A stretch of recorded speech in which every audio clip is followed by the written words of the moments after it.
오늘은 범알타이 역사 교과서 출판 운동에 대해서 한번 말해 보도록 하겠습니다. 이것은 현재 한국 정부에서 추진하는 건 아니고요. 제가 개인적으로 예전서부터 계속 줄기차게 주장해 왔던 것입니다. 최근 들어서는 이제 각 일부 대학교에서 좀 관심을 갖게 돼 갖고요.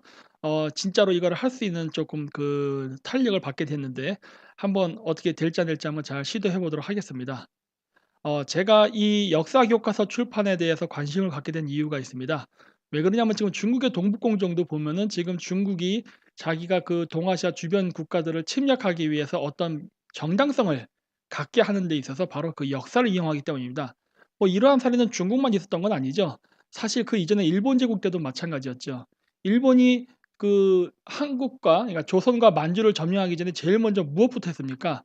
광개토 대항비문을 갖다가 찾아서 연구를 했었죠. 그 왜 그랬습니까? 그 당시에 그 일본은 그 황국식민사관이라는 게 있었는데 그 황국식민사관에 자신들의 조상이 원래는 그 유라시아 대륙에서 왔다는 것을 입증시키면서 자신들이 조선과 만주에 진출하는 것은 침략이 아니라 고토수복이라는 것을 강조하기 위해서였죠. 이처럼 주변 강대국들은 역사를 이용해 가지고 자신들의 정치적 혹은 경제적 이득을 취하고자 하는 경우가 굉장히 많습니다. 근데 우리나라 같은 경우는 어떻게 하고 있느냐?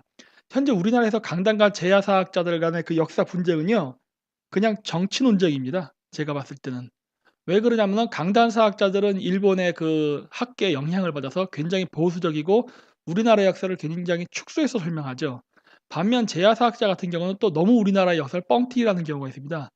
근데 이것을 각자가 지지하는 층을 보면요. 뭐 우리가 일반적으로 쉽게 우리가 이해할 수 있는 언어로 얘기하면은 강단사학자 쪽은 옛날 친일 시대 때부터 그 일을 했던 그 관료들 즉 우리가 보통 친일파라고 얘기하죠.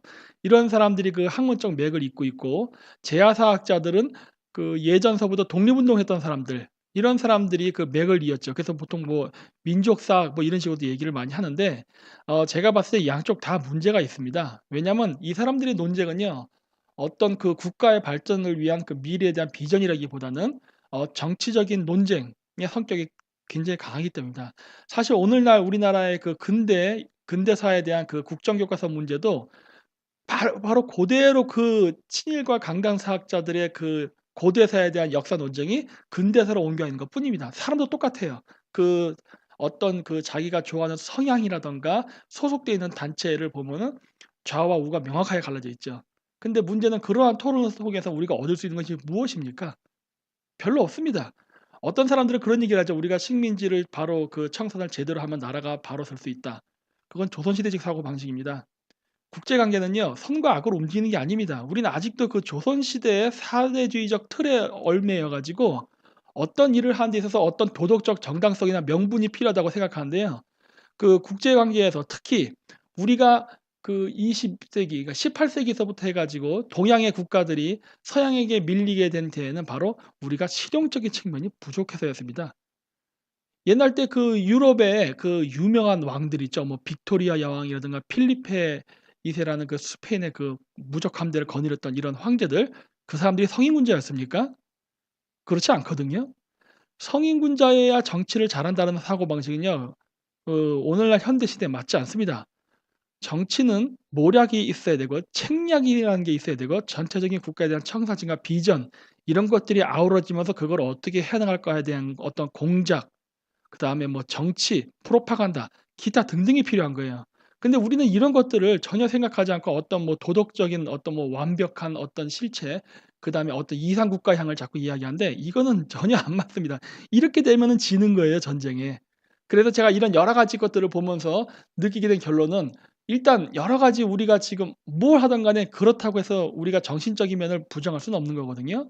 그래서 그렇다면은 우리가 21 세기에 남북 통일을 하고 유라시아 대륙으로 진출하기 위해서는 무엇이 먼저 필요한가 했을 때 제가 내린 결론은 바로 공동 역사 교과서였습니다. 물론 제가 여기서 얘기하는 공동 역사 교과서는 과거 일본 제국이라든가 중국의 동북공정과는 차이가 있습니다. 왜냐? 저는 특정 민족을 우월하다. 물론 이 경우에는 한국인을 뜻하겠죠. 한국 민족이 주변 알타이 민족에서 제일 우월하고 장자 민족이고 전통을 계승했고 뭐 천선이고 이런 생각을 저는 하고 있지 않기 때문입니다. 왜? 모든 알타이 민족은 다 그렇다고 보기 때문에. 그래서 그 호혜적 평등주의에 입각해서 이 역사 교과서를 만들고자 하는 취지이고, 이 역사 교과서가 만들어져야만 이것을 바탕으로 역사 철학이라는 게 생기고, 그럼으로써 유라시아 경제 공동체 혹은 정치 공동체가 미래에 탄생할 수 있는 초석이 되기 때문입니다. 그래서 제가 이 알타 역사 교과서 운동을 지금 계속 펼쳤는데, 그래도 나름대로 이제 인터넷에서 활동하다 보니까 지명도가 올라가서요. 여러 사람들이 블로그에 대해서 이 부분에 대해서 굉장히 많이 강조를 하고 세미나도 많이 했습니다. 그래서 이 부분에 대해서 이제 그 관심을 갖는 분들, 뭐 교수님들이라든가 그다음에 저기 몇몇 그 관료분들께서 관심을 갖게 돼서, 제가 이번에 한국 가면은 한번 그 제대로 이것이 왜 필요한지, 그 여러 가지 우리나라에 대한 그 전략, 그다음에 미래에 대한 청사진, 이런 부분을 제시하면서 한번 추진해 보도록 하고 있습니다. 자, 그래서 먼저 동영상을 한번 보고 이야기하도록 하겠습니다. Бойда президент ұшағы Қара теңізді көктей өтіп, Анкара әуежайына барып қонды. Елбасы Нұрсұлтан Назарбаев Түркия жұртында 2 күндік ресми сапармен болды. Осы 2 күнде қазақтың президенті Түркия басшысы Абдолла Гүлмен премьер-министрі Режеп Тайып Ердоғанмен кездесіп, екі елге де олжа салатын біраз жоспар жобалардың жай-жапсарын талқылады. Жалпы қазақ пен түріктің қарым-қатынасының қазығын қағып, байланыстың соқпағын салған қос тұлға бар. Оның бірі Нұрсұлтан Назарбаев болса, екіншісі Тұрғыт Озал. Түркияның 8-ші президенті 1991 жылы 15 наурызда біздің елге ресми сапармен келгенін білеміз. Ол кезде бостандықтың лебесіп тұрғанмен Қазақстан әлі тәуелсіздігі ала қоймаған шақ. Дегенмен тараптар соған қарамады. Қазақ Совет Социалистік Республикасы мен Түркия Республикасының қарым-қатынасы туралы келісім шартқа қол. Сіздердің бабаларымыз ата жұрттан бері жылдырған кезде түрік қағанатының ішінен түрік деген атты өздерімен алып кетті. Қазірге дейін түріктің ішінде жігіттің сұлтаны ең жақсы жігіт қандай дегенде ол қазақ дейді. Сол қазақ сөзі. 자, 이 동영상은 무엇이냐면요. 이 중앙아시아 국가들이 과거 그 91년도 소비에트 붕괴 시절에 독립국가가 될 때가 있었는데, 많은 국가들이 독립을 원하지 않았습니다. 초창기에는. 물론 우즈베키스탄 같은 경우는 뭐 초창기부터 굉장히 강렬한 독립 의지가 있었지만은, 예를 들어 키르기스탄이라든가 카자흐스탄, 그다음에 투르크메니스탄 같은 많은 국가들은 좀 겁을 냈어요. 그 왜 겁을 냈냐면, 옛날 때 그 소련이 그 자신들이 점령한 국가들이 독립하지를 못하도록 산업을 분산시켰습니다. 예를 들어서 자동차 한 대를 만든다 그러면 타이어는 카자흐스탄에서, 엔진은 우즈베키스탄에서, 그다음 뭐 자동차 외곽은 뭐 투르크메니스탄, 이런 식으로 각각 지역에서 따로 만들게 한 다음에 최종 조립은 뭐 모스크바에서 하는 식으로, 이런 식으로 했어요. 이러다 보니까 각 국가가 독립을 하면은 독자적으로 자국의 그러한 경제 그 산업체가 없었습니다. 그래서 독립은 곧 죽음을 의미했죠. 그래서 많은 국가들이 굉장히 떨었었는데, 이때 당시에 그 중앙아시아 국가가 독립할 수 있도록 적극적으로 지원했던 나라가 바로 터키입니다. 이 터키가 독립 이전서부터 해가지고 중앙아시아의 국가들을 긴밀하게 만나면서 이 국가들이 독립했을 때 장차 어떻게 경제적 자립이 가능하게 할 것이며, 어떠한 통치 시스템, 물론 여기서는 자유민주주의 시스템이죠. 이거를 적용시켜서 과거 공산주의와는 다른 정치 체계와 경제 체제를 가져가게 할 수 있을까에 대한 연구와 토론이 오래전부터 있어 왔습니다.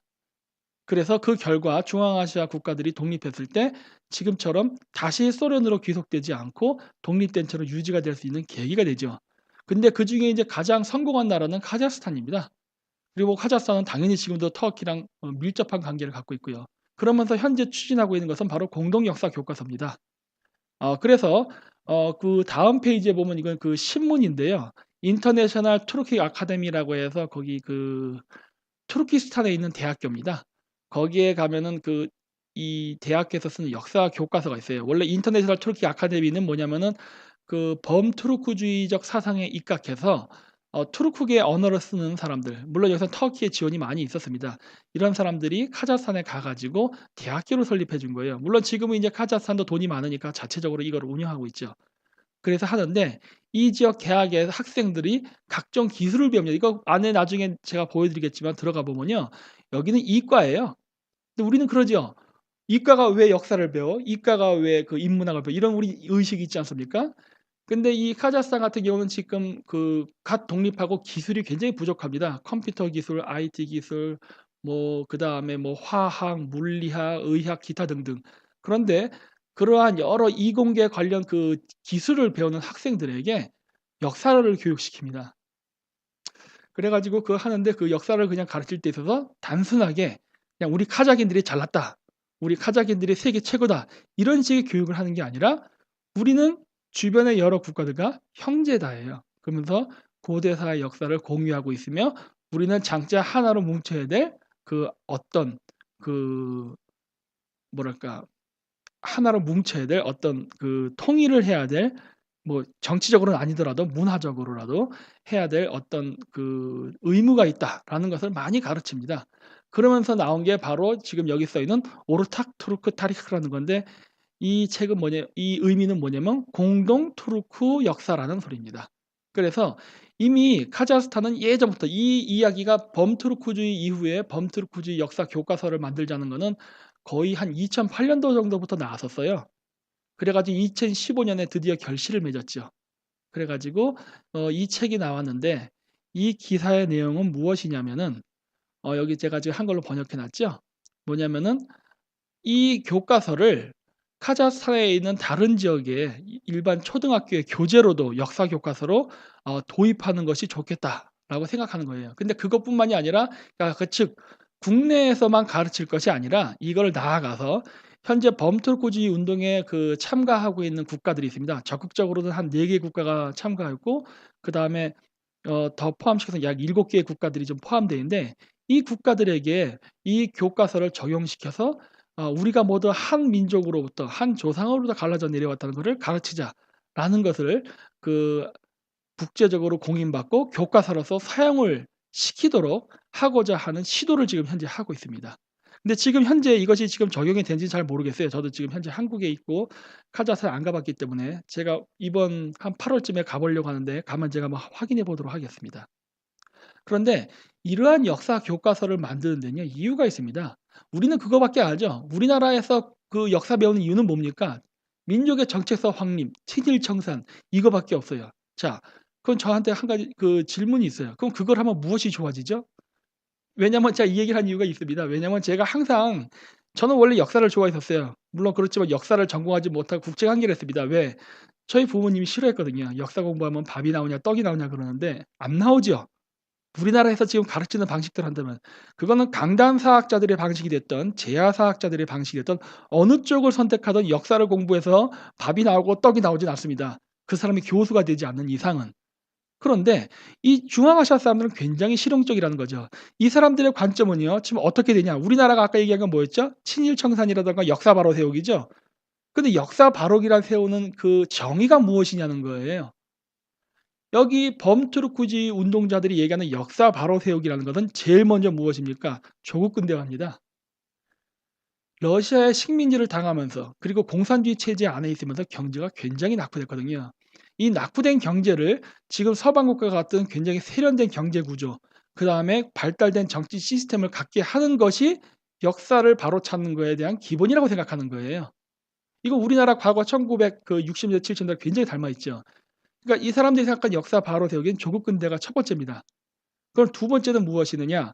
바로 공동 역사 교과서 편찬을 통한 융합적, 통합적 세계관이에요.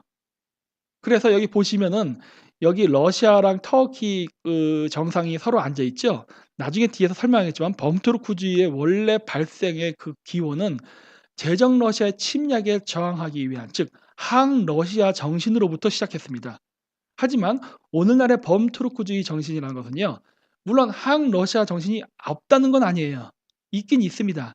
있지만은 현실적인 문제, 즉 강력한 러시아라는 국가가 존재하고 러시아 연방성에 속한 수많은 투르크 국가가 있지만, 그렇다고 해서 그 국가들을 내팽개칠 수도 없고, 그렇다고 해서 러시아랑 친해질 수 없는 이 중간의 딜레마 상황 속에서, 그러면 어떻게 우리가 러시아를 견제하면서 러시아와 동등한 수준으로 군사력과 경제력을 키울 수 있을까에 대한 고민이 있어요.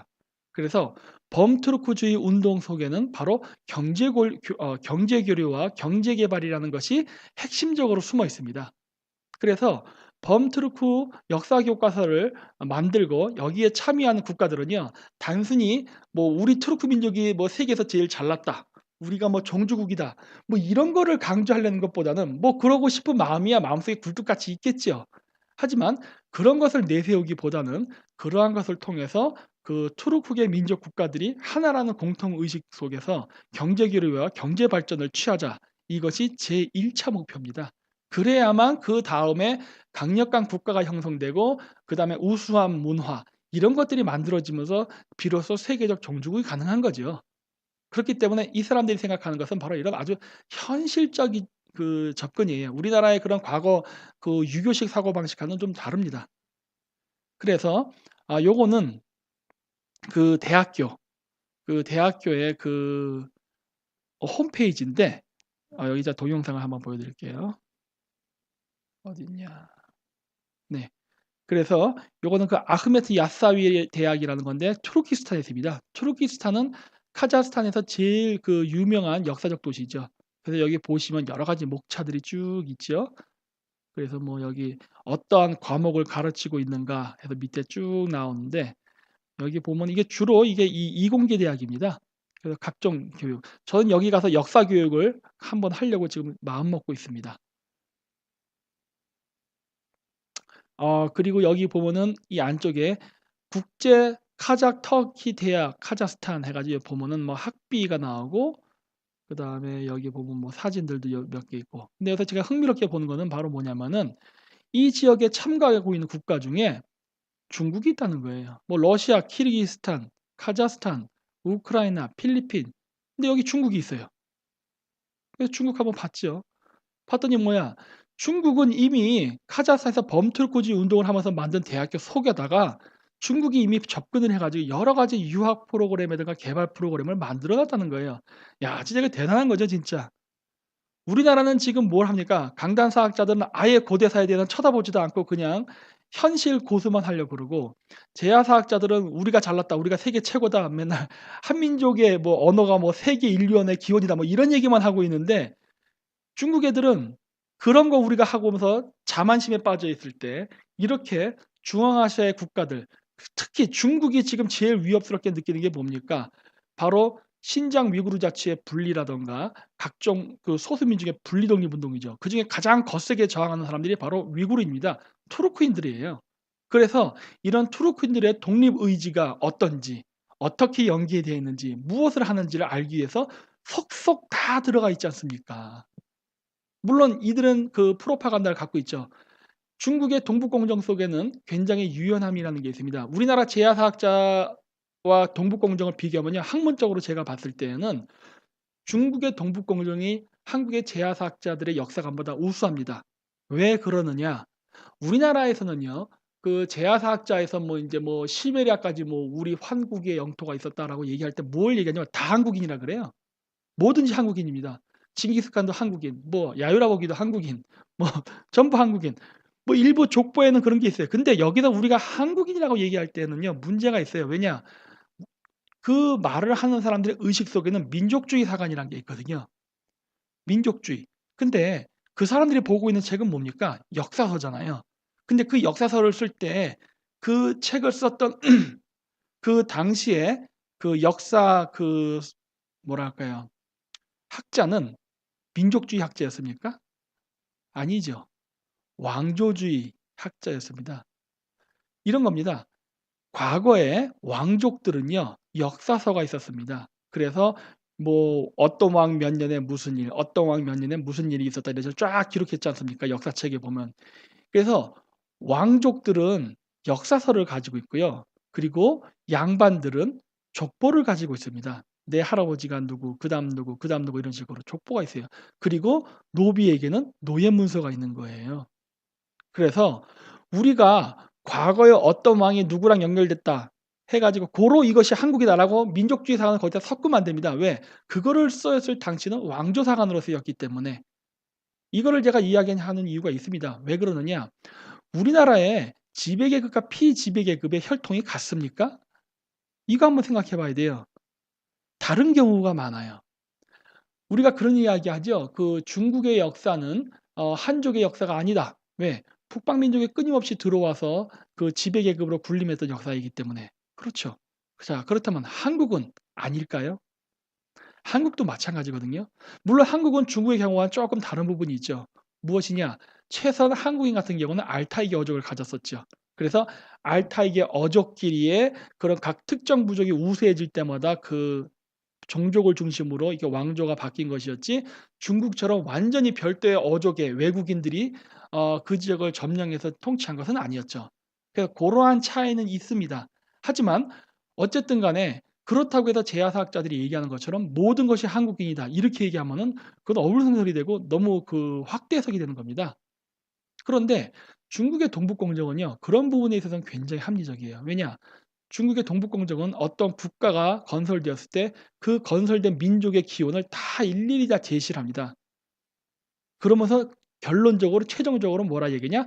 이 사람들은 모두 중화민족에 속한 소수민족이다라고 마지막에 그 정치적 프로파간다를 집어넣어요. 그렇기 때문에 중국의 그러한 역사학적 접근 방법은요, 이렇게 범트루크주의 운동을 하는 사람들에게 스며들기가 굉장히 좋습니다. 왜? 뒷부분 결론만 얘기 안 하면 되거든요. 그냥 저기 뭐야 그 진시황의 진나라는 저기 위구르 계통 투르크계 민족이 세운 나라 맞다 얘기하거든요. 물론 끝에 가서 단 이 사람들은 오늘날 중국의 소수 민족으로서 그 56개 형제 민족의 일원이 됐다라는 말을 하지만 처음에는 그런 얘기 안 하거든요. 근데 우리는 어떻게 얘기하죠? 처음부터 몽골 사람이 됐든 카자흐 사람이 됐든 만나면 맞방으로 뭐 얘기하는 게 뭡니까? 우리는 너희 땅 지역까지 우리가 통치했었다예요. 그러면서 형제 민족이라는 걸 얘기하는데 우리가 형, 네가 동생 이런 식으로 상하를 나누려고 그래요. 이런 부분이 있기 때문에 제야사학자들의 그런 역사관도 이 유라시아라든가 다른 지역에 확산이 안 되는 겁니다. 오히려 중국이 확산이 돼요. 따라서 중국은 이런 식의 그 동북공정을 하면서도 굉장히 치밀함을 보여가지고 굉장히 체계적이고 효율적으로 그 주변 국가들을 그 많이 탐색하고 있습니다. 그리고 연구를 하고 있어요. 사실 이런 거 우리나라도 해야 되는데 뭐 우리나라 정부는 뭐 아무것도 안 하고 있죠. 자, 그래서 이제 범투르크주의에 대해서 한번 알아보도록 하겠습니다. 이거 위키피디아에서 따온 건데 투란주의, 범투란주의, 범투르크주의는 19세기 유럽의 범게르만 그다음에 범슬라브주의처럼 범민족주의 사상의 영향을 받아 만들어진 문화적 그리고 정치적, 이거 정치적 중요합니다. 정치적 운동으로 유라시아 내륙에 사는 제민족들 중 문화, 언어, 인종적으로 투르크계 민족과 관련이 있는 사람들이 서로 연대해야 할 필요가 있음을 강조했다는 거예요. 왜 그랬느냐? 이건 당시 그 제장 러시아의 동방 정책 때문입니다. 제장 러시아의 동방 정책으로 인해서 그 시베리아 지역에 있던 수많은 유목 민족들이 몰락하게 되죠. 그리고 당시 그 투르크 민족 중에 일종의 그 맏형이라고 해야 될까?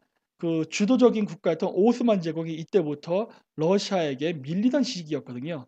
그래서 이 당시에 이런 위기의식 속에서 그 제정 러시아에게 침략당해서 점령당한 지역의 투르크인, 물론 지금 여기 중앙아시아의 카자흐스탄이라든가 우즈베키스탄 이런 나라들도 포함됩니다. 이런 지역의 민족들과 아직 제정 러시아에 점령당하지 않고 생존해 있는 그 오스만 제국, 이러한 지역에 있는 투르크계 민족들은 함께 힘을 합쳐서 러시아에 대적해야 된다라는 사상이 범투르크주의의 기원이 됩니다. 그런데 이러한 범투르크주의는요, 단순히 중앙아시아라든가 동유럽뿐만이 아니라 일본에서도 유행했다는 겁니다. 제가 보여드릴게요. 여기 보면 뭐냐, 1920년대 일본인 사이에서는 범투르크주의가 인기였다. 일본의 투란주의자들은 헝가리와 일본인은 공동 조상을 공유하고 있으며 일본인의 선조는 밑 오타가 났네요. 유라시아 지역에서 유래했으며 일본 본토에 이주했다고 주장했다. 그래서 그 당시에는 일본에는 투라니안 내셔널 얼라이언스, 그다음에 투라니안 소사이어티 오브 재팬, 그다음에 제페니스 헝가리안 컬처럴인데 또 오타가 있네요. 오타 참 많네. 어소시에이션 등의 조직들이 설립되었으나 현재는 이 모든 조직들이 해산되었다라고 되어 있어요. 이거 왜 그랬느냐? 당시에 일본은요, 그 범투르크주의를 이용해 가지고 자국의 이익을 확산시키고자 했습니다. 이 범투르크주의와 그 당시 일본의 황국사가는 하나로 연결이 됐었습니다. 그래서 조선에서 얘기가 나오는 그 내선 일체, 일본과 조선의 국민은 하나의 조상으로부터 왔다는 이야기도 바로 이 범투르크주의의 영향을 크게 받은 거예요. 오늘날은 근데 이것이 없습니다. 왜 없느냐? 그것은 일본인들이 그렇게 생각을 하지 않아서가 아니라 메가더가 일본을 패전시킨 다음 일본을 통치하면서 일본인의 민족의식, 일본인의 문화를 말살시키기 위해서 대대적인 역사 개조 작업에 들어갑니다. 그러면서 일본인들은 원래 섬에서 태어났고 원래 섬에서 살았다는 식의 고립적인 역사관을 가르치기 시작해요. 마치 일본이 우리나라에게 식민사관을 가르칠 때 "너희는 원래 조선 땅 즉 한반도에만 살았어."라고 가르친 것처럼 메가더도 똑같이 일본에다 그러한 역사 교육을 하죠. 그러면서 일본의 다시 혹시라도 다시 경제를 재건한다든가 군사적으로 강국이 됐을 때 과거 일본 제국처럼 확장적인 국가가 되지 못하도록 강대국이 되지 못하도록 정신적인 개조 작업을 했었습니다. 그러다 보니까 그러한 과정 속에서 일본인들이 갖고 있었던 여러 가지 범투르크적 의식, 자기들도 그중에 한 일원이며 조상이 같다라는 그런 의식을 일깨워 줄 만한 각종 사회 단체 조직들을 모두 해산시켜 버렸습니다. 그래서 여기 보면은 무슨 글이 나오냐면 이렇게 이 해산된 이유가 뭐냐? 왜냐하면 일본인은 중앙아시아인이나 투르크인들과 유전적으로 연결되어 있지 않았기 때문이다. 최근에는 중앙아시아인들을 일본의 우익단체들에 의해 미지의 야만 민족으로 인식되어 조몽인을 일본인의 조상으로 인정하는 추세가 증가하고 있어 중앙아시아인들에 대해서 나쁜 감정이 증가하고 있다. 아, 메가더 장군의 작품이죠. 그러니까 우리나라의 역사가 많이 파괴된 거는 일본 제국의 작품이라면은 지금 현재 일본인의 정신이 저렇게 막간 데에는 메가더의 신탁 통치가 큰 역할을 한 겁니다. 그러니까 이게 역사를 어떻게 인식하냐에 따라서 그 민족의 흥망성쇠가 결정된다는 걸 알 수 있죠. 어쨌든 오늘날의 이러한 일본의 그러한 뭐랄까 외국인에 대한 거부감. 근데 저는 그렇게 생각 안 해요. 저는 외국인에 대한 거부감은 없습니다. 그리고 저는 우리에게 우호적인 외국인에 대해서는 저희도 우호적이어야 된다 봐요. 근데 우리에게 적대적인 외국인은 당연히 우리도 적대적이 되고 구별을 해야 되는데 오늘날 일본의 우익 단체들은 굉장히 적대적이죠. 과거 일본 제국 때에는 굉장히 호의적이었는데 지금의 일본 우익 단체들은 적대적입니다. 왜 그럴까요, 이거? 이거 이번 시간에 제가 설명을 다 할 수 없지만은 일본의 우익 단체의 기원은요. 사실 일본 메가더의 GHQ 신탁 통치 시절에 만들어졌습니다. 그래서 일본의 우익 단체들은 미국의 이익을 대변하지요. 요런 상황은 사실 우리나라의 그런 상황과도 매우 비슷한 면이 있습니다. 여하튼 간에 그래서 일본인들도 당시 범투르크주의에 굉장히 호의적이었고 그리고 동참했었습니다. 우리나라도 지금 동참을 해야 됩니다. 왜냐하면 지금 일본이 이렇게 할 수 있었던 이유는 뭐냐면 당시 메이지 유신 이후에 여러 유럽이라든가 세계를 여행하면서 국제 정세를 알게 됐기 때문이거든요. 그래서 이 범투르크주의가 바로 유럽으로부터 들어온 겁니다. 직접 가서 공부해서 가져온 거예요. 자, 그래서 일본이 범투르크주의에 참가했던 이유는 아까도 얘기했죠. 터키인들하고 똑같습니다. 뭐 우리나라의 민족사 관점처럼 얘기하면 당시 메이지 정부가 만약에 우리나라의 제야사학자 같은 관점에서 만약에 역사를 만약에 해석했다 그러면 어떻게 되느냐? 과거 에도 막부의 적폐를 청산하고 새로운 역사를 설립한다라고 얘기해야 되는 거예요. 왜냐? 지금의 메이지 정부를 건설했던 초슈파 사람들은요. 도쿠가 이에스에게 아작이 나갖고 쫓겨났던 사람들이거든요. 그래서 메이지 혁명을 일으킬 때 당시에 초슈파 사람들이 마음속 깊은 곳에는 도쿠가와 막부에 대한 토벌 그리고 복수에 대한 감정이 굉장히 컸었죠. 그런데 정작 일본이 그렇게 해서 통일을 하고 난 다음에 시행했던 정책은 도쿠가와 막부의 처벌과 숙청이 아니라 그 사람들과의 융합과 조화였습니다. 왜? 자기네들끼리 내분을 일으키면 일으킬수록 주변 국가들의 강대국들의 간섭과 그리고 참가가 더욱더 심해지기 때문에 우리가 내분을 일으켜서는 안 된다 했어요. 그래서 그 당시에 일본은 대동단결을 해 가지고 힘을 합쳤죠. 근데 내부적으로 합치는 것뿐만이 아니라 더 나아가서 일본이 그러면 과연 어떻게 하면은 강대국으로 다른 서양의 열강처럼 될 수 있을까라는 그러한 방법을 찾던 와중에 눈에 띄었던 게 바로 범투르크주의였죠. 그래서 일본이 범투르크주의 역사관을 도입하고 적극 활용했던 이유는 바로 첫째, 제정 러시아의 남하 견제입니다. 그리고 둘째, 유태인의 경제적 지원이었죠. 이 제정 러시아의 남하 경제를 했던 건요. 그 당시 가장 강대국이었던 나라는 영국이었죠. 미국이 아니라. 이 대영 제국이 러시아와 중동 지역에서 그레이트 게임이라 그래 가지고 러시아의 남하와 그다음에 영국의 뭐랄까 러시아의 남하를 저지하는 이러한 굉장히 거대한 전 지구적인 그러한 군사 전략이라는 게 있었습니다.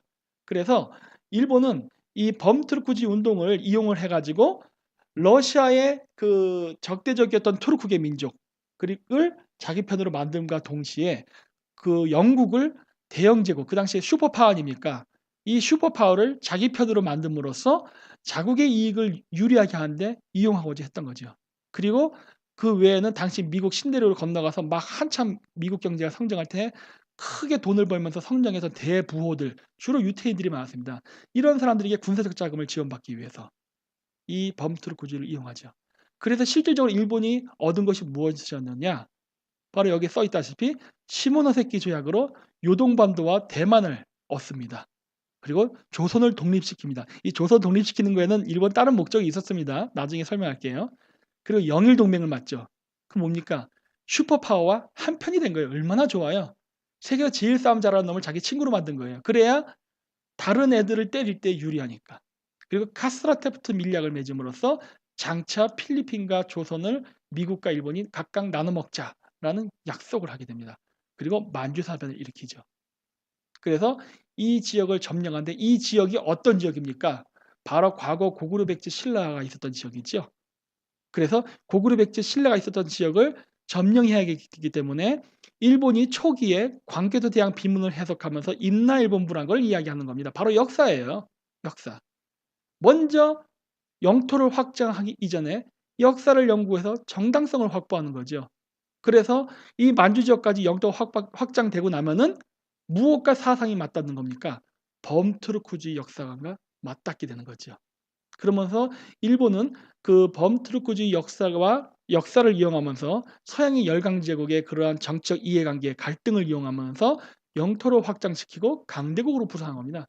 당시 일본은요, 진짜 전 세계에서 유일하게 뭐랄까 식민지는 당하지 않았지만 식민지를 당할 뻔했죠. 미국은 원래 식민지를 하려고 했었으니까. 그런데 오히려 그걸 극복하고 열강에 들어버린 국가가 됐어요. 대단한 겁니다, 이거. 사실 근데 우리나라는 메이지 유신에서 전혀 안 가르치죠. 제가 나중에 이제 시간이 되면 메이지 유신도 점차적으로 한번 강의를 해볼까 합니다. 어쨌든 일본의 범트루크주의 역사관의 그런 도입의 목적은요, 현실적인 어떤 이익을 취하기 위해서 했다는 걸 알 수 있습니다. 우리나라처럼 어떤 명분이라든가 그런 것들에 휩싸이지 않는다는 거예요. 이런 관점에 있어서는 투르크계 민족이나 일본이 동일하다는 걸 알 수 있습니다. 자, 그래서 일본은 그 당시에 그래서 한국을 어떤 식으로 점령하느냐? 이런 식으로 강화도 조약, 그다음 시모노세키 조약을 통해서 보면은 재밌죠. 조선을 자주국으로 만든다는 얘기가 자꾸 나옵니다. 그래서 그 이야기에 의해서 조선이 자주국이 되면 뭐가 되는 겁니까? 그러면 청나라 군대 철수해야죠. 청나라의 영향 안에 있었으니까. 철수되고 나니까 뭐 합니까? 바로 조선을 식민지화시키죠. 요거랑 똑같은 짓을 지금 하려는 게 뭡니까? 북한이죠. 그래 가지고 북한 애들이 자꾸 평화협정 맺자 뭐 이런 거 6.15 선언 지켜라 이런 얘기 막 한 이유가 뭐니까 미군 철수시키려고 하는 거예요. 역사는 반복됩니다. 그래서 제가 이 이야기를 갑자기 범트루크주의 운동을 하다가 지금 이 이야기를 한 겁니다. 왜냐? 과거의 역사를 통해서 우리가 현재를 공부해야 미래를 알 수 있기 때문이죠. 어쨌든 북한도 사실은 그런 옛 고구려의 영광을 되찾기를 원합니다. 물론 한국도 마찬가지죠. 그렇지만 제가 소환하는 것은 한국을 중심으로입니다. 왜냐? 자유민주주의가 아니면은 우리는 잘 살 수 없으니까. 어쨌든 이 부분 통과할게요. 자, 그래서 당시의 국제 정세를 보면 이렇습니다. 왜 일본이 그 당시에 범투르크주의랑 상관이 없었던 유럽이라든가 미국 같은 국가와 연대가 가능했느냐? 바로 러시아라는 공공의 적이 있었기 때문입니다. 그래서 제정 러시아의 남진 정책에 저항하기 위해서 투르크계 민족이 뭉쳤거든요. 그런데 이 뭉쳤던 투르크계 민족이 오스트리아 헝가리 제국, 여긴 범게르만주의입니다. 이쪽에서 봤을 때 굉장히 유효했거든요. 러시아를 견제하는데. 그랬기 때문에 유럽의 많은 인사들이 범투르크주의를 지지하기도 했습니다. 따라서 일본은 그 당시에 제정 러시아가 부동항을 찾기 위해서 점점 남진해 왔거든요. 그래서 거기에 대한 위기의식으로 홋카이도를 점령했고 그리고 더 북상해서 사할린까지 올라가고 했는데 이 지역에서 러시아의 남진을 막기 위해서 일본은 반드시 친구가 필요했던 거죠. 그렇기 때문에 일본은 러시아의 그러한 그 카운터 파트너였던 대영 제국과 손을 잡았죠. 그래서 그게 만들어진 게 뭡니까? 영일 동맹이죠. 영일 동맹을 만들고 그리고 더 나아가서 그 투르크주의자들과 힘을 연대함으로써 그 당시에 그 범슬라브주의에 대항했던 또 다른 그 민족주의가 바로 범게르만주의였거든요. 나중에 1차 세계대전 때 보면 뭐 사라예보에서 뭐 오스트리아 황태자 뭐 암살 사건 이런 거 나오죠. 그 사건의 배경은 뭡니까? 범게르만주의와 범슬라브주의의 충돌이었거든요. 그렇기 때문에 그러한 범투르크주의, 그다음에 범게르만주의를 주장하는 민족주의 국가들과 힘을 연대했던 겁니다. 그럼으로써 일본 혼자 제정 러시아를 상대하지 않고 바로 이런 주변 국가의 연대를 이용했던 것이죠. 그러면서 이 연대에 매우 유용했던 것이 바로 서양으로부터는 근대 학문을 받아들이고 그리고 중앙아시아로부터는 범투르크주의 그 역사관을 받아들임으로써 일본이 장차 자신들의 제국을 확장시켜서 점령하는 지역은 침략이 아니라 고토 회복이라는 어떤 역사적 정당성을 갖기 위해서 양다리를 걸쳐서 나가는 실용적인 외교를 실시했던 겁니다. 자, 그렇다면 오늘날의 국제 정세를 보죠. 오늘날의 국제 정세는 어떻습니까? 현재는 그 중국이 남진 정책을 펼치고 있죠. 이제 러시아는 과거같이 막 하지 않습니다. 러시아도 이제 그 여러 가지 이제 경제 문제라든가 많은 문제 때문에 과거 소련과 같은 그런 걸 이제 못 하고 있거든요. 근데 그 바톤을 터치해서 지금 중국이 하고 있는데 중국도 마찬가지예요. 남진 정책을 펼치고 있습니다. 그래서 중국이 그 펼치려던 그 세력을 확장하려는 지역은 과거 러시아가 세력을 확장하려 했던 지역과 유사한 경향을 보이고 있어요. 그래서 제가 봤을 때 이런 범투르크주의는 중국의 남진 정책을 그 견제하는 데 있어서 굉장히 유용한 철학이 될 수 있다라고 저는 판단을 하는 겁니다. 그래서 전체적으로 봤을 때에는 과거 러시아와 오스트리아 헝가리 제국의 저항 함께 그러니까 범게르만주의가 슬라브주의가 충돌을 했듯이 중국의 남진 정책을 그 견제하기 위한 카운터 파트너로서 당연히 미국이 필요한 거죠. 그래서 그런 미국이라는 강력한 후원의 지지하에 주변의 국가들, 즉 투르크계 민족들을 연대해서 대항을 한다면 지금의 상황은 과거 18세기의 범투르크주의자들이 그 했던 상황과 매우 유사하다는 것을 알 수 있습니다. 따라서 저는 그때 당시의 그 역사관을 지금 한국에 도입시켜서 지금부터 그 어떤 준비를 해 나가야지 않을까라는 생각을 합니다. 자, 왜 제가 이렇게 생각하냐면요. 지금 중국이 추진하고는 일대일로라는 정책이 있습니다. 일대일로는 뭡니까? 하나는 실크로드, 하나는 바닷길을 개척하겠다는 거예요. 그런데 이 일대일로 정책을 보면요. 나중에 여러분 한번 인터넷으로 잘 보십시오. 일대일로는 한반도 연결되어 있지 않습니다. 시안에서 끝나요. 물론 실질적으로 시안이 아니라 저기 북경, 그다음에 샹하이, 텐진 이쪽으로 연결이 되지요. 연결이 되는데 어쨌든 한반도랑 연결이 되어 있지 않습니다. 왜 그러냐면 중국은요. 남북 통일을 원하지 않습니다. 우리나라에서 맨날 그 야당 지금은 야당이 아니죠. 지금은 이제 여당이 됐으니까 정치들이 얘기하죠. 중국을 우리 편으로 끌어들여 갖고 북한을 견제하겠다. 말도 안 되는 소리입니다. 이거는 지금 뭐야 통일한국당인가? 또 뭐 그 과거 여당이죠. 그리고 지금 더민주당 착각하고 있는 거예요. 중국에게 있어서 북한은 입술과 같은 존재입니다. 북한이 사라지면요. 그 미국하고 국경을 맞대야 돼요. 그러니까 한국이 만약에 한국을 중심으로 통일이 된다 그러면 주한미군이 한반도에 배치가 되면서 압록강에 미군이 깔리는 상황이 발생하거든요. 이건 중국이 제일 싫어하는 상황이에요. 그렇기 때문에 절대로 북한을 그 망하게 내두지 않습니다. 중국은 절대 한국의 남북 통일을 원하지 않아요. 뿐만 아니라 북한식의 그런 고려 연방제를 통한 적과 통일 그것도 원하지 않습니다, 중국은. 중국은 그냥 현 상태가 유지만 되기를 원합니다. 그래야 중국은 동북아시아에서 패자로 군림할 수 있기 때문입니다. 왜냐하면 지금 중국 주변 국가들 중에 중국을 견제할 수 있는 유일한 나라는요. 한국과 일본뿐이 없습니다. 인도도 강력하지만은 인도가 그렇다고 해서 저기 티벳을 넘어서 중국을 공격하기도 어렵고 베트남도 아직 성장 중인데 아직 시간이 필요하고 러시아는 지금 중국하고 싸울 이유가 없지요. 그래서 제일 지금 중국 입장에서 눈에 가시 같은 나라는 한국하고 일본이에요. 그런데 공교롭게도 중국의 일대일로 정책에는 바로 한반도와 일본이 포함되어 있지 않습니다. 그런데 제가 예전 강의에도 보여드린 적이 있었을 겁니다. 평택에 차이나타운 만들고 있다고. 그것도 세계적으로 제일 큰 규모로. 그거 왜 하느냐? 평택 차이나타운을 만들어야 중국이 원하는 일대일로의 정책을 수행하는 데 있어서 한국을 일대일로 정책 밑에 꼬봉으로 둘 수 있기 때문입니다. 자, 하나씩 보죠. 그래서 중국의 전략.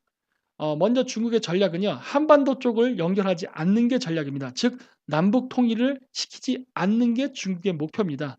그래 놓고 바닷길을 통해서 중국 대륙으로 와서 중국서부터 실크로드가 출발하게끔, 그래야 그 중국이 나중에 실크로드의 패권을 장악했을 때, 그리고 바닷길의 패권을 장악했을 때 한국을 중국 아래에 종속시킬 수 있는 기반이 되거든요.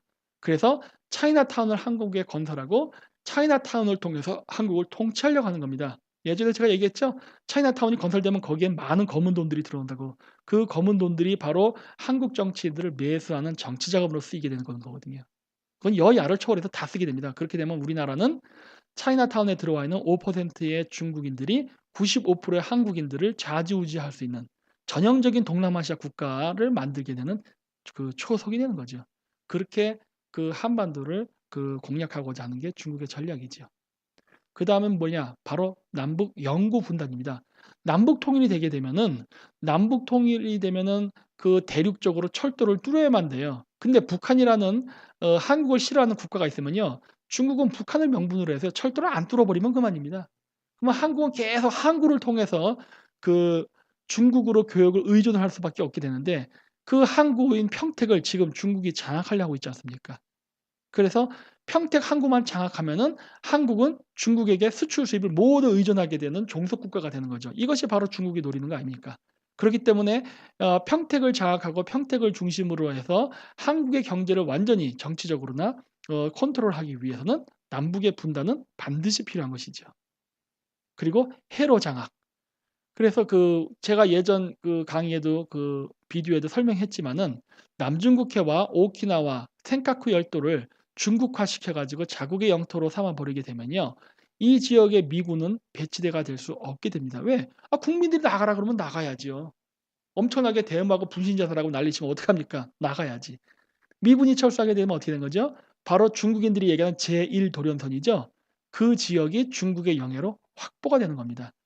근데 이 지역이 확보가 되면은 인제 우리는 수출 수입이 인제 막히고 엄청난 문제가 생기죠. 그리고 그다음에 하는 게 뭐냐?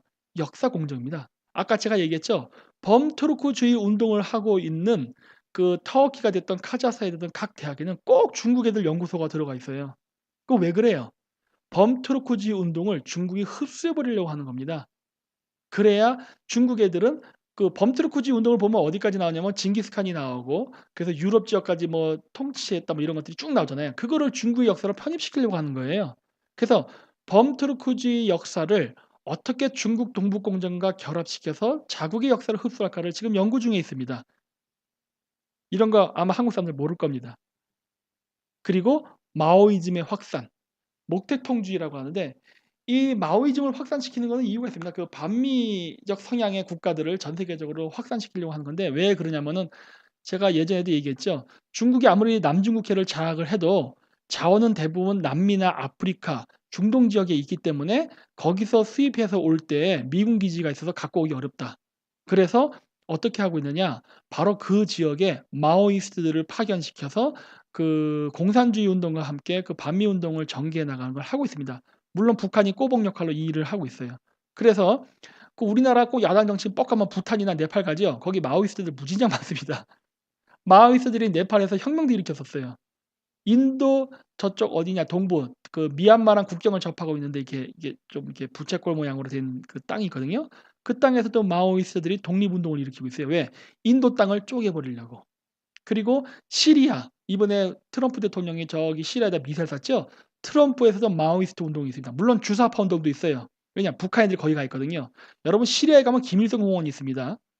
그래서 거기에서 중국과 북한이 마오이즘 운동 혹은 주체 사상 운동을 하면서 공산화 그리고 반미 운동을 펼치고 있죠.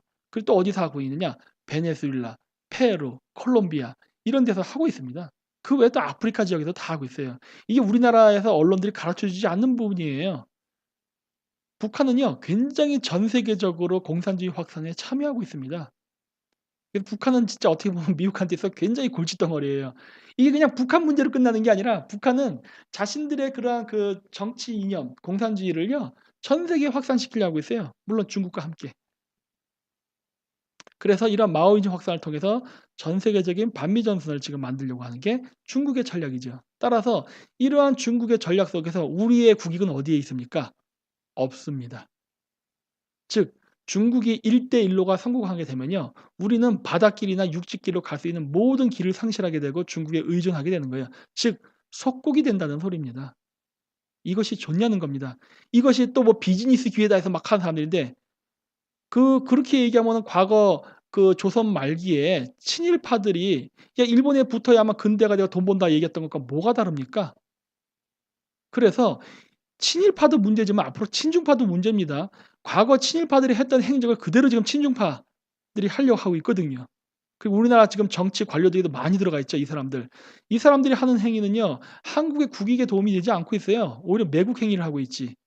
그래서 우리는 이런 중국의 전략에 대해서 우리 나름대로의 우리의 어떤 고유의 전략을 가져야만 됩니다. 이것이 바로 제가 제시하는 방법입니다. 무엇이냐? 일단 그 부산에 가덕도를 개발해야 되다 봅니다. 이번에 그 실패했더라고요 보니까. 거기 뭐 신공항도 딴 데 짓고 한다 그러는데 그 신공항은요 가덕도에 지어야 됩니다. 그리고 지금 뭐 통일교 단체에서 저기 뭐 해저터널 뚫고 있다고 하는데 그거 뚫어야 됩니다. 해저터널 뚫어서 가덕도를 통해 가지고 한반도 본토로 들어와야 돼요. 그래서 가덕도 안에는 그 제2 김해국제공항과 해저터널의 그 고속철도가 지나가는 지하철역이 생기면서 세계 물류의 중심지로 부산이 성장을 해야만 됩니다. 그리고 일본도 그렇게 해서 아까 앞지난해 지도에서 보여드렸던 것처럼 일본이 중국으로 통과하는 걸 우회하기 위해서 러시아 쪽으로 가는 철도를 가지 못하게 하고 한반도를 반드시 통과하게끔 만들어야만 되는 거예요. 그래야 한국이 세계 물류의 중심지가 됩니다. 그리고 한일 해저터널 이미 얘기했죠. 그다음에 한일 군사 동맹 강화. 왜 그러느냐? 아까 얘기했죠. 중국의 1대1로 그 바닷길에는 중국이 추구하고 있는 제1 도련선이라는 군사 작전 계획이 포함되어 있거든요. 따라서 중국이 제1 도련선 즉 센카쿠, 오키나와, 대만, 그다음 남중국해를 장악하게 된다면은 우리는 바닷길을 잃어서 수출 수입이 매우 어렵게 됩니다. 따라서 우리가 이 지역을 잃어버리지 않고 지키기 위해서는요. 한일 군사동맹, 그리고 대만과의 군사동맹, 미국과의 군사동맹을 강화해서 중국이 바닷길을 이렇게 장악하고 잠식해 오는 것을 막아야 됩니다. 그래야 우리는 자주적인 그러한 무역을 할 수 있기 때문이죠. 그리고 역사 공정, 바로 범트루크주의 운동을 부활시켜야 됩니다. 우리나라에선 부활이 아니죠 사실. 뭐 처음 듣는 얘기고 진짜 해야 되는 부분이니까. 어쨌든 간에 우리도 이런 범트루크주의 운동을 활용할 줄 알아야 돼요. 왜냐 이 범트루크주의 운동을 활용하게 되면은 우리는 그 많은 것들을 얻을 수 있습니다. 그 손자병법에 성동격사라는 게 나오지 않습니까? 우리는 동쪽을 지키기 위해서 서쪽 즉 투르크 민족들과 연대할 필요가 있어요. 그래야 중국의 군사력이 분산되면서 우리에게 집중되는 걸 막을 수 있지 않습니까? 따라서 우리는 그런 식으로 이 범트루크적 역사관을 바탕으로 해서 역사를 연구하고 어떤 공동 역사 교과서를 재편찬함으로써 우리의 국익의 바탕이 되는 즉 군사 전략과 외교적 이익이 반영된 역사학, 역사 철학을 만들어야 된다고 봅니다. 그리고 화교의 역사에 대한 재고도 필요합니다. 일로 바닷길 아닙니까? 사실 화교의 역사는요. 중국하고 관계가 없습니다. 이 사람들은 북방민족이었죠. 근데 북방민족이 중국 지역을 즉 중원을 지배하다가 다른 북방민족에 의해서 밀리게 되면은 남쪽으로 도망쳐 와서 살게 됐거든요. 이 사람들이 오늘날 화교의 역사고 원래 화교들은요. 화교 고유의 언어가 있습니다. 객가족이라든가 이런 사람들. 이 사람들은 원래 중국하고 사이가 안 좋았어요. 왜냐? 이 사람들은 원래 자유민주주의를 선호했던 사람들이거든요. 그렇기 때문에 이 사람들은 그 중국 공산당들의 탄압을 많이 받았고 그것 때문에 동남아시아나 필리핀 이런 데로 도망갔던 사람들이거든요. 근데 이 도망갔던 사람들을 중국 사람들이 "너희들 중국 땅에서 원래 간 사람들이니까 원래 너희들은 중국이다." 이런 식으로 해서 공자 학원이라든가 이런 걸 세워 가지고 그 뭐랄까 그 화교 뭐 3 세, 4세 이런 젊은 애들을 중국어를 가르치면서 중국화 교육을 시키고 있지 않습니까? 따라서 우리는 이 부분에 대해서 명확히 화교의 기원과 역사에 대해서도 연구를 하고 그거를 국제학술적으로 발표를 하고 해야 된다고 봅니다. 왜냐? 이 화교들은요. 사실 묘족하고 관계가 있고 우리 그 민족의 시조 중에 한 사람인 그 치우 있죠? 치우랑 객가족의 조상인 치우랑은요. 조상이 같거든요. 어떻게 보면 이 사람들은 우리랑 더 혈연 관계가 가까운데 왜 이 사람들이 현재 중국을 등에 업고 그 한국과 일본을 공격하는 부용색으로 쓰여야 되냐는 거죠. 우리가 이렇게 중국에 의해서 EEJ로 분리가 돼서 싸우면 안 되기 때문에 우리는 화교의 역사도 다시 연구해서 화교의 기원이 원래는 무엇이었으며 지금의 중국과 얼마큼 다른가에 대한 어떤 고찰이 필요하다고 봅니다. 이거를 우리나라 정부가 됐든 우리나라 정부가 힘들다면은 학계에서라도 해야죠. 그리고 한미 군사 동맹 강화. 이건 너무나 당연한 거죠. 그리고 한러 친선. 러시아와도 친한 관계를 유지해야 됩니다.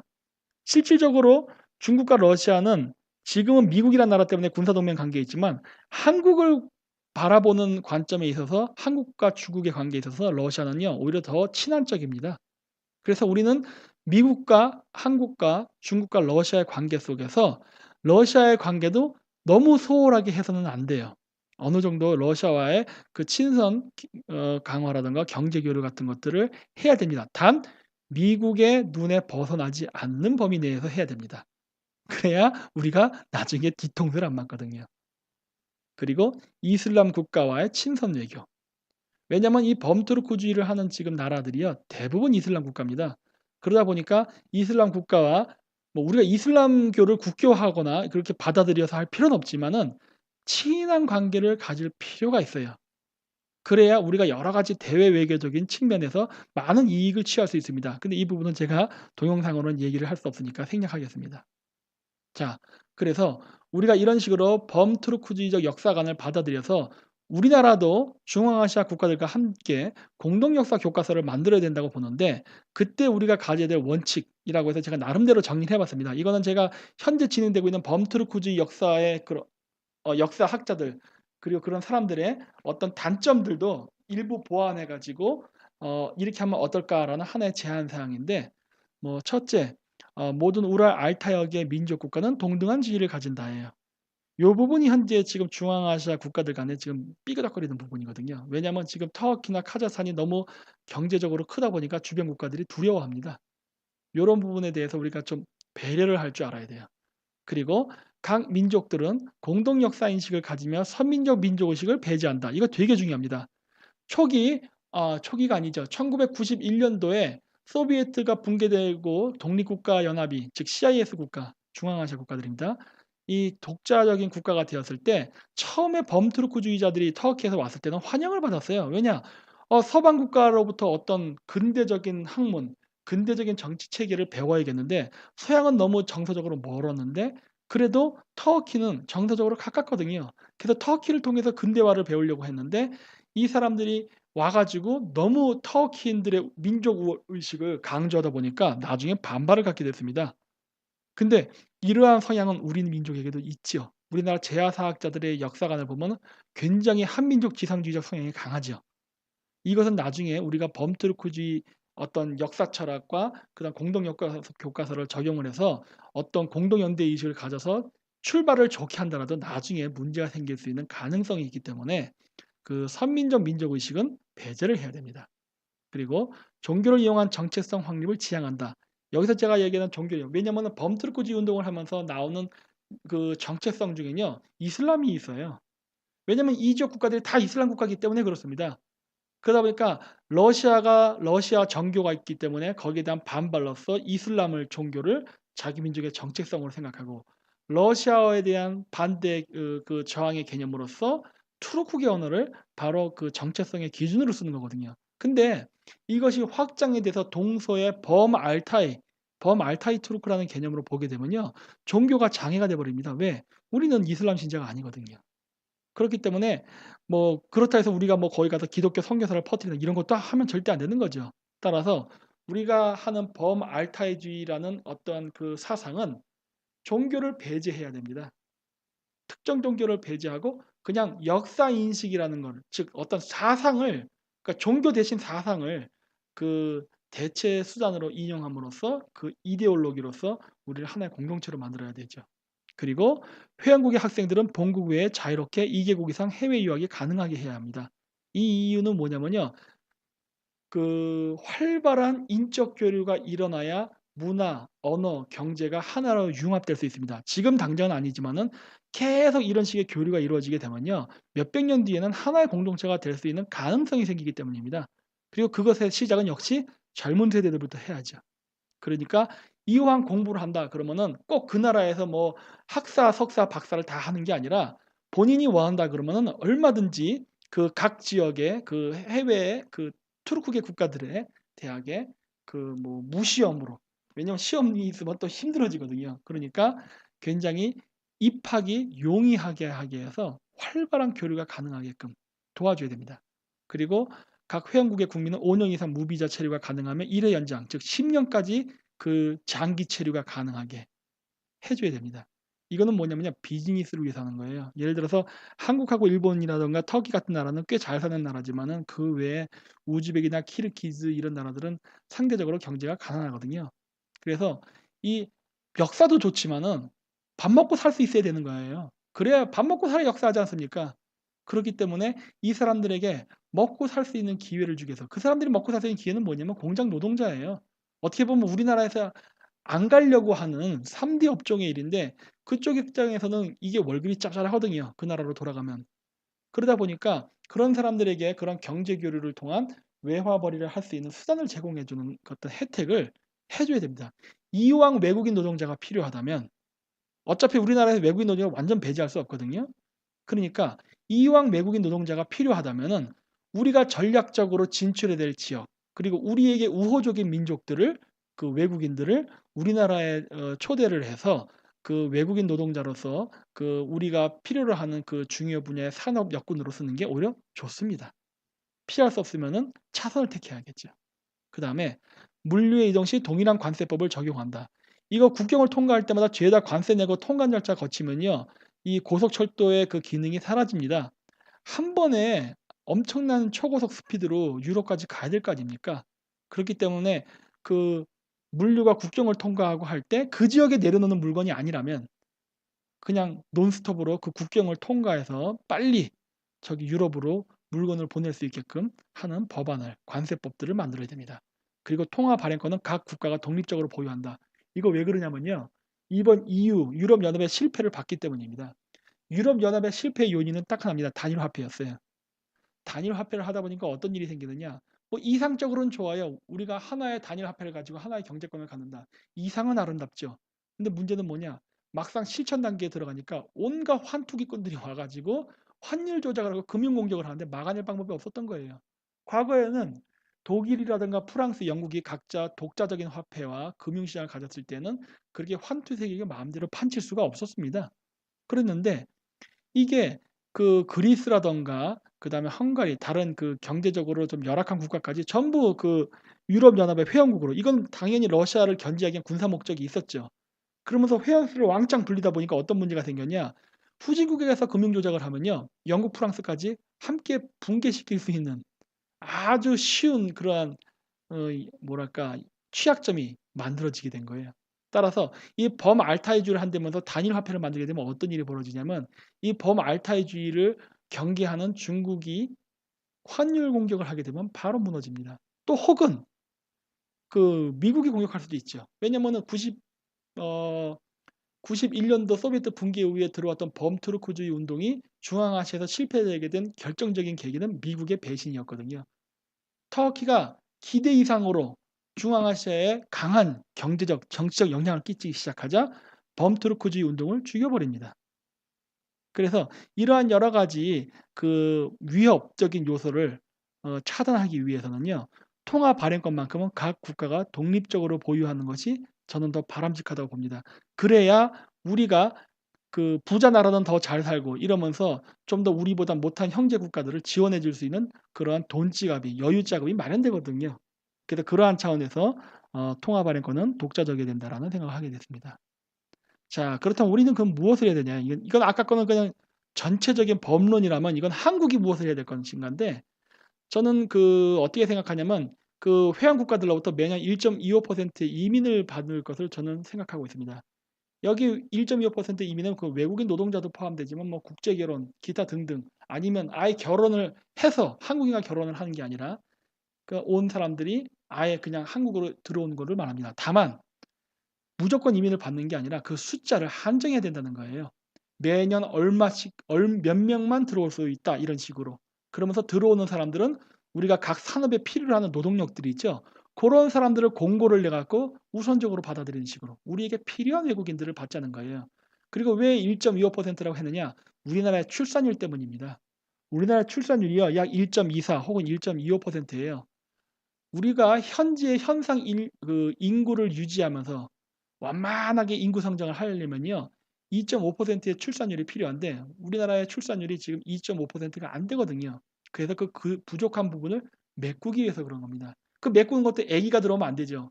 그리고 노인이 들어오면 안 되죠. 왜? 노인은 연금을 타야 되고 아기는 키워야 돼. 즉 비용이 발생하잖아요. 우리가 필요한 이민은 뭡니까? 돈을 벌어서 세금을 낼 사람들이에요. 바로 젊은 인력입니다. 그러다 보니까 제가 얘기하는 게 바로 국제 결혼. 결혼할 때 뭐 할머니랑 결혼하는 거 아니지 않습니까? 그리고 외국인 노동자. 일을 해서 돈을 벌 수 있는 인력하면 다 이미 성장한 거예요. 우리가 쓸 비용 다 써서 다 성장했기 때문에 이제 지 몸값을 할 수 있는 사람들, 이런 사람들을 받자는 겁니다. 그래야 우리나라가 지금 부족한 국민연금이나 그다음 저출산으로 인해 인구 감소로 인한 도시 공동화 이런 것들을 다 막을 수 있거든요. 단 외국인을 받되 차이나타운 같은 외국인 공동체는 만들지 못하게 해야 됩니다. 이게 중요해요. 왜? 이왕 우리나라에 왔으면 한국인 국민으로서 살아야지 독자적인 그 외국인 공동체를 만들면 안 되거든요. 그렇게 되면은 우리 아까도 얘기했듯이 출산율이 감소하는데 그렇게 되면은 우리나라가 점차 외국 국가화 될 거 아닙니까? 그러니까 그건 안 되기 때문에 어떤 외국인 타운은 만들지 못하게 하면서 외국인 이민을 필요한 사람들만 전략적으로 받자라는 게 제 생각입니다. 그리고 그 회원 국가들의 한국어 학교를 건설하고 한국 대학 그 유라시아 캠퍼스 뭐 예를 들어 서울대학교 뭐 알마티 캠퍼스 뭐 서울대학교 뭐 저기 뭐 타슈켄트 캠퍼스 이런 식으로 만들어서 그 지역 학생들을 교환 학생으로 한국에 또 데리고 와서 공부할 수 있게끔 해주는 거예요. 예를 들어 학사 코스 하면은 4년 중에 2년은 자기 나라, 2년은 한국 이런 식으로. 그래야 그 애들이 우리나라에 와서 한국어를 배워갈 거 아니에요. 한국어 대학교로 만들면 비용이 발생하지 않습니까? 건물도 지어야 되고 임대료 내야 되고 뭐 교사 월급도 줘야 되고 뭐 그렇게 뭐 다 하면 좋겠지만 비용이 발생하니까 이왕이면 걔네들이 우리나라에 와서 배워가는 것도 좋죠. 그 나쁘지 않은 방법이거든요. 그래서 이렇게 다각적인 방법, 한국에서도 배우게 하고 거기에서도 배우게 하는 식으로 해서 한국어를 확산시킬 수 있게끔 많이 노력하는 게 중요하다 봅니다. 그리고 과거 그 터키인들이 했던 것처럼 병원을 건설하고 봉사단 파견하는 거. 단 여기서 선교 활동은 절대 금지입니다. 봉사단을 가정한 선교 활동 이런 거 절대 하면 안 됩니다. 왜? 범투르크주의자들은 대부분이 이슬람 국가이기 때문에 이슬람 국가 가서 기독교 선교 활동을 한다는 것은 자살행위입니다. 이것은 범투르크주의 운동을 완전히 훼손하는 활동이기 때문에 절대 해서는 안 되고요. 말 그대로 그냥 봉사하는 사람이 가는 거예요. 선교는 봉사가 아닙니다. 그건 종교 활동이지.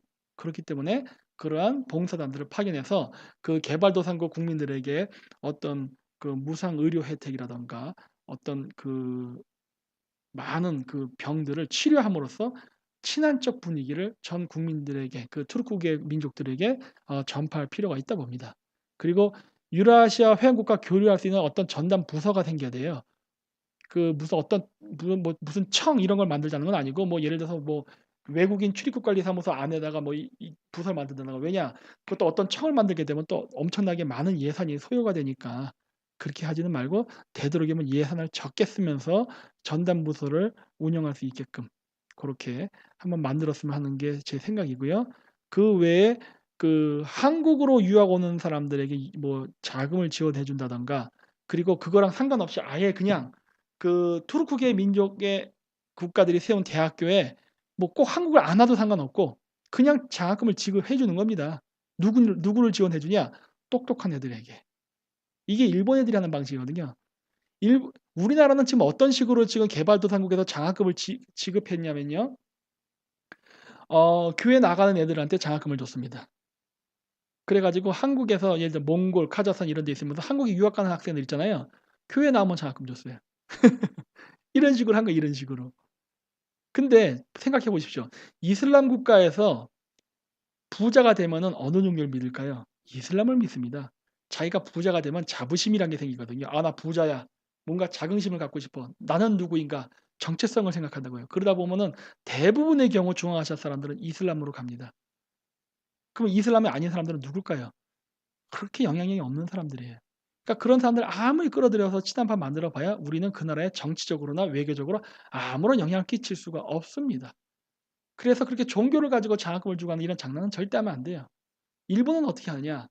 일본은 그 어떤 고등학교나 대학교에 가서 예를 들어서 뭐 수학 올림피아드에서 1 등을 한 학생, 혹은 뭐 어떤 대학교에서 뭐 외국어를 유창하게 한다든가 어떤 뛰어난 능력이 있는 학생들에게 가 가지고 "너 일본에 오면 내가 학비랑 생활비 다 내준다. 일본 유학 갈래?" 이런 식으로 제안을 합니다. 당연히 간다 그러죠. 그럼 이런 뛰어난 엘리트 인재들이 일본에서 공부하고 가면은 일본에 대해 어떤 생각을 갖겠어요? 당연히 친일파가 되는 겁니다. 우리나라도 장학금을 주려면요, 이런 식으로 줘야 돼요. 그래서 회안국대학교의 장학금 및 한국 유학 지원을요, 지금의 방식이 아니라 지금 제가 말한 방식으로 바꿔야 된다고 봅니다. 그리고 회안국 노동자들에게 기숙사 제공. 이건 한국에서의 얘기예요. 이거 왜 얘기하냐? 기숙사 제공하는 건요, 그들의 편의를 위한 것도 있지만 외국인들이 불법 이민을 하지 못하게 감시하기 위한 역할도 좀 있습니다. 어느 정도 관리를 해야 돼요. 무슨 일이 생길지 모르니까. 뭐 이거는 뭐 그 사람들 제가 뭐 멸시하다든가 불신을 해서가 아니라 서로 간의 갈등을 방지하기 위해서입니다. 우리가 아무리 뭐 투르크계 민족들을 형제다 뭐 이런 식으로 의식을 가진다 뭐 이런 생각한다 하더라도요. 싸움은 늘 나기 마련이거든요. 같은 민족끼리도 술 먹고 싸우는데 어? 왜 더구나 우리 말도 안 통한 투르크 민족하고 어디 뭐 나이트클럽이 갔던 어디 가서 술 먹다 싸움이 날 수도 있는 거 아닙니까? 늘 사람 생활이란 건 그런 거니까. 그러니까 그런 분쟁이 났을 때 어떤 어 범죄 사건이 발생할 거를 예방하는 차원에서도 그 사람들이 사는 곳을요, 우리가 일괄 관리할 필요가 있어요. 그거는 우리가 외국인 범죄를 막는 것도 있지만은 그 사람들이 우리나라에서 한국 사람들에게 폭행을 당하는 것을 막기 위한 양쪽의 목적이 있기 때문에 해야 된다고 보는 겁니다. 그리고 그 각 지역에 파견되는 대사 및 영사는요, 현지 생활에 대한 경험이 있고 그리고 그 현지 언어를 할 줄 아는 사람만을 임명을 해야 됩니다. 지금 현재 우리나라에서 그 개발도상국에 임명되는 대사들을 보면요, 그냥 선거 때 자기 도와줬던 사람들 그냥 신세 갚아주는 식으로 그냥 찍어서 내린 낙하산 인사예요. 이러다 보니까 이런 사람들은요, 외교관으로 와서 어떤 외교를 하겠다는 의지가 없어요. 왜냐? 자기는 개국공신이거든요. '내가 얼마나 공을 많이 세웠는데 이 정도의 대접은 받아야지.' 하면서 가서 그냥 댕자 놉니다. 외교는 안 하고. 그러니까 이런 식으로 돼 가지고는 우리가 활발한 유라시아에 대한 어떤 실크로드 외교를 할 수 없거든요. 그렇기 때문에 그 지역 대사가 파견돼서 나가는 사람은 그 지역에서 공부를 했던, 살았던, 뭔가 관련 있는 사람을 보내야 돼요. 그래야 어떤 그 지역에 어떤 문제가 생겼을 때, 어떤 외교적으로 어떤 필요한 부분이 생겼을 때 그 대사가 적극적으로 움직여 갖고 어떤 문제를 해결할 거 아닙니까? 지금은 아무것도 못 하잖아요. 그래서 그 각 지역의 대사 영사 파견하는 인사 그 방식을 바꿔야 된다고 생각합니다. 자, 그래서 이런 식으로 해야만 우리가 앞으로 남북 통일 이후에 유라시아에 새로운 무역 루트가 생겼을 때 우리가 그 무역 루트에 그냥 중국의 일대일로에 얹혀가는 그런 어떤 무슨 그 깍두기 국가, 아니면 지금 미국이 보호하에 있는 바닷길을 그냥 빌려 쓰는 그러한 서구적인 자세가 아닌 보다 더 한 단계 업그레이드된 보다 더 주체적인 국가가 되기 위해서는 이렇게 유라시아 대륙에 적극적으로 참여해 가지고 여러 외교 정책이나 교육 정책, 언어 정책, 문화 정책을 펼쳐야 된다고 생각합니다. 네. 이상으로 마치도록 하겠습니다. 감사합니다.